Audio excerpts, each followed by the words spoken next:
सास और बहू में कलेश। अजमेर नामक शहर में गायत्री नाम की एक महिला रहती थी। गायत्री का एक बेटा जिसका नाम सुरेश था, वह एक कंपनी में काम किया करता था। सुरेश ने अपने ऑफिस के ही एक लड़की नेहा से शादी कर ली और अब उनकी शादी को नया नया एक ही महीना हुआ था। शुरुआती दौर में उसकी सास नेहा को सुबह जल्दी न उठने पर कुछ नहीं कहती थी, परंतु एक दिन, बहू, ओ बहू, सुबह के 11 बज गए हैं और तुम अभी तक उठी भी नहीं हो। अरे कभी अपने सास ससुर को अपने हाथ से चाय बनाकर तो पिलाया करो। ओ बहू, सुनती हो या नहीं? और जब नेहा को अपनी सास की आवाज़ सुनाई देती है तो वो कहती है, हे भगवान, ये सुबह सुबह सासू माँ क्यों चिल्ला रही है? अभी तो मेरी नींद भी पूरी नहीं हुई। उफ़्फ़ो, क्या करूं? जी माँ जी, आ रही हूँ। और ऐसा कहकर नेहा अपने कमरे से उठकर हॉल में पहुंच जाती है। जी माँ जी, कहिए। बहू, तुम्हारी शादी को अब 1 महीना हो गया है। अब तुम कोई नई दुल्हन नहीं रही। अरे सुबह जल्दी उठकर घर के कुछ कामकाज भी कर लिया करो। अब ये तुम्हारा घर भी है, इसलिए सुबह जल्दी उठकर चाय पानी पीकर नाश्ता बनाया करो। ठीक है मम्मी जी, बताओ क्या काम करना है? सुरेश तो सुबह नाश्ता किए बिना ही ऑफिस को चला गया है, इसलिए तुम किचन में जाकर अपने ससुर के लिए मीठी चाय और मेरे लिए 1 गिलास फीकी चाय बना के लेके आओ। ठीक है मम्मी जी। और ऐसा कहकर नेहा अपने किचन में चाय बनाने के लिए चली गई। नाश्ता और चाय बनाकर नेहा ने अपने सास ससुर को दी, जिसे पीकर उसकी सास ने कहा, ये तुमने कैसी चाय बनाई है जिसमें पत्ती कम और दूध ज्यादा? इतनी गंदी चाय मैंने आज तक नहीं पी। ओफो गायत्री, अच्छी तो बनाई है बहू ने चाय। आज बहू ने पहली बार चाय बनाई है, धीरे धीरे करके सीख लेगी। तुम तो चुप ही रहो, कुछ काम तो तुमसे होता नहीं, बस निठल्लों की तरह कभी इधर कभी उधर बैठे रहते हो।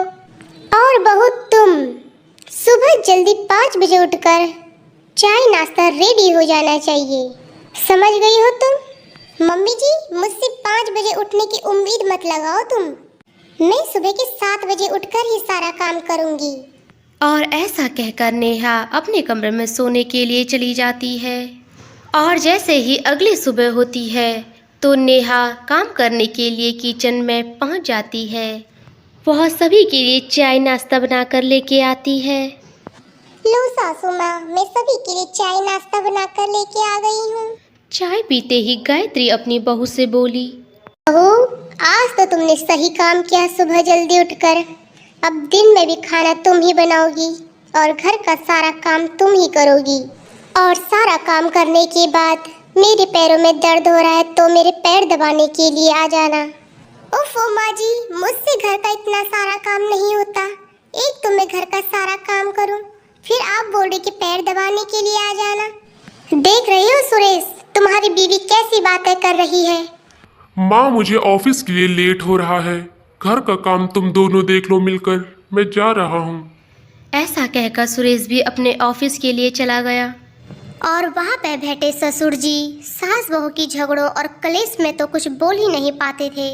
वहीं बहुत देर तक सास बहू में कलेश और झगड़ा होने के बाद सास आराम करने के लिए अपने कमरे में चली गई और बहू काम करने के लिए किचन में चली गई। नेहा ने पूरे घर में झाड़ू पोछा और साफ सफाई किया और दिन के लिए दाल चावल भी बना दिए। घर का इतना सारा काम करने के बाद नेहा बहुत ही थक चुकी थी, इसलिए वह आराम करने के लिए थोड़ा बैठ गई। जितने में कि उसकी सास उसके पास पहुंच गई और बोली, बहू, मैंने कुछ कपड़े धोने के लिए रखे हैं, तुम उन्हें धो के छत में सुखा दो। ओफो माँ जी, अभी तो मैंने घर का सारा काम किया है, अब मैं थोड़ा आराम के लिए बैठी हूँ। और वैसे भी अभी मैंने नेल पेंट लगाई है, वो खराब हो जाएगी।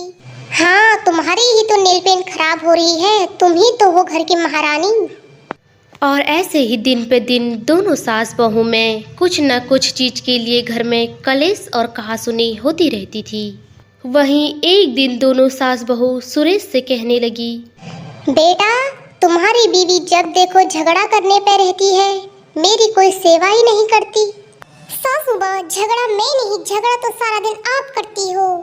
मुझे 1 मिनट आराम करने भी नहीं देती हो। जब देखो बहू ये करो, बहू वो करो। सुरेश, तुम सासू माँ को समझा लो कि वो झगड़ा मुझसे ना करे।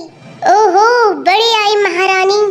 बेटा, मुझे नहीं, अपनी बीवी को समझाओ कि वो मुझसे झगड़ा ना करे। ओफो, मैं तुम दोनों की ये रोज कलेश और झगड़े से बहुत ही परेशान हो गया हूँ।